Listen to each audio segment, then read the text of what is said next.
Welcome to the deep dive. Today, we're embarking on a really fascinating exploration. It's right at the crossroads of religious history and, well, how we interpret texts. hmm The big question we're tackling for you is this. Does the figure of Issa in the Quran, does he align with the historical and biblical Jesus, the figure many know as Yeshua?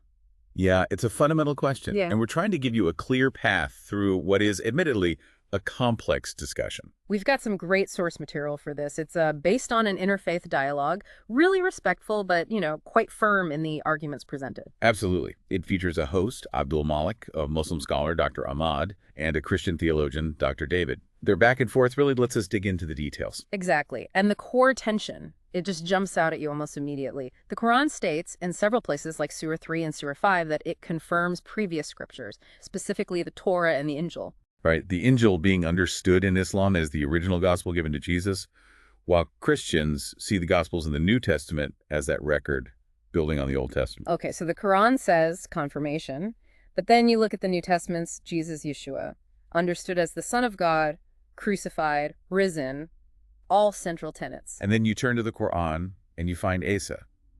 He's revered, absolutely, but not presented as divine in that same sense. And crucially, the crucifixion is explicitly denied. Even the name is different. Yeah. Asa instead of Yeshua. Which brings us to the nub of it for this deep dive.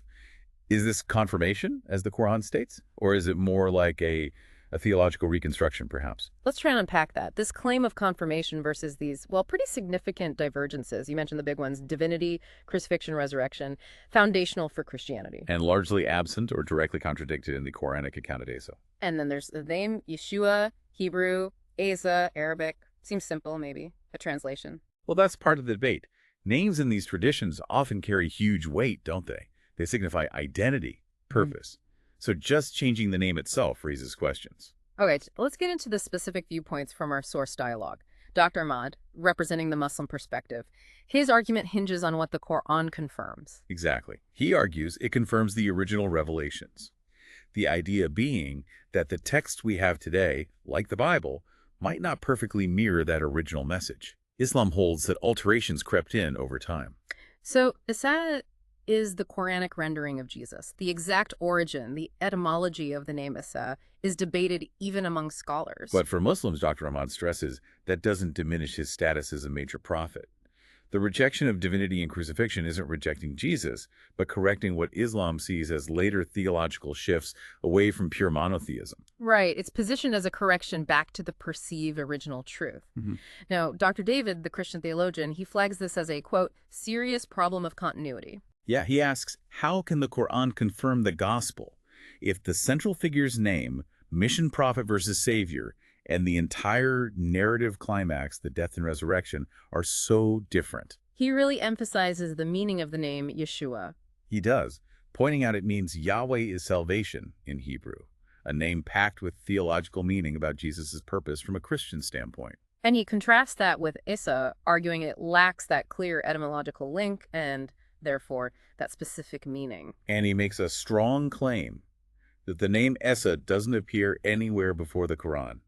Not in the Hebrew Bible, not in Jewish tradition, not even in related Syriac Christian texts. He calls it a Quranic invention. Wow, that's a direct challenge. It forces you to ask, how can the Quran claim to confirm the gospel while simultaneously contradicting its core message about who Jesus is and what he did? It's the central paradox, really. This leads the moderator in the dialogue, Abdul Malik, to pose a very sharp question. Is the Quran, in a way, dependent on the Bible to explain itself? Yeah, that's a fascinating question about how these texts relate. Does one need the other for context, even if it critiques it? Dr. Ahmad's response is that the Quran uses the framework of earlier prophets and scriptures for moral and spiritual continuity, but ultimately it's self-sufficient. It stands on its own. He'd say it affirms what aligns with the original truth and corrects what diverges, presenting the final, clarified message. But then Dr. David comes back with a counterpoint that's, well, quite pointed. He observes that Muslim scholars themselves often use the Bible, the very text, sometimes claimed to be altered to explain things in the Quran. Like what? like identifying who certain prophets mentioned briefly in the Quran actually are by referencing biblical stories, or even pointing to passages in Deuteronomy or John's Gospel as supposed prophecies of Muhammad. Ah, I see. That creates a kind of dilemma, doesn't it? That's exactly Dr. David's challenge. Eh, If the Bible is unreliable, why rely on it to support Islamic claims or interpretations? But if it is reliable enough to use like that, Then the dramatic differences in the portrayal of Jesus, especially the name and the crucifixion, look less like confirmation and more like, well, a theological rewriting. A new figure, says a, distinct from the biblical Yeshua. which brings us right back to the name. Yeah. Does it matter? Is it just linguistics or something deeper? Dr. David argues it's absolutely deeper. He uses the term ontological integrity, Meaning, meaning it touches the fundamental being, the nature, the reality of the person. In the Bible, names aren't just labels, they often reveal essence, divine purpose. Yeshua, God saves, is key to Christian understanding of Jesus' mission. and the argument is that yes, it doesn't carry that specific meaning, effectively changing the figure's core identity. That's Dr. David's conclusion. He sees the Quranic portrayal not as confirming Yeshua, but constructing a new figure, Essa. It's theological revisionism, in his view, not continuity. Okay, and Dr. Ahmad's response to that. He emphasizes the immense reverence Islam has for Jesus as Essa, a mighty prophet. The name Essas itself is sacred to Muslims. So from his perspective, linguistic differences across cultures and revelations are natural. They don't automatically mean contradiction. Right. He'd argue the core message remains consistent. Monotheism, righteousness, submission to God, which Islam believes Essa preached, just like other prophets. The essence is preserved even if the name or certain narrative details differ. So two very different takes on the significance of the name and the narrative changes. Definitely. And as they wrapped up the discussion, the moderator asked a final, really crucial question. Can the Quran stand independently of the Bible, even as it critiques and reinterprets parts of it? That independence versus dependence question again. Dr. David acknowledged the overlaps, shared stories, figures, but felt the theological divergences, especially around Jesus, make the Quran's claim of confirmation very difficult to sustain. He sees too much contradiction on core issues. Whereas Dr. Ahmad reiterated the Islamic position. The Quran is the final word. It builds on previous messages, yes, but it also clarifies, corrects, and completes them, offering the ultimate universal truth. A clarification and culmination, rather than just confirmation in the simple sense. Exactly. So as we finish this deep dive, we circle back to that core question for you, the listener.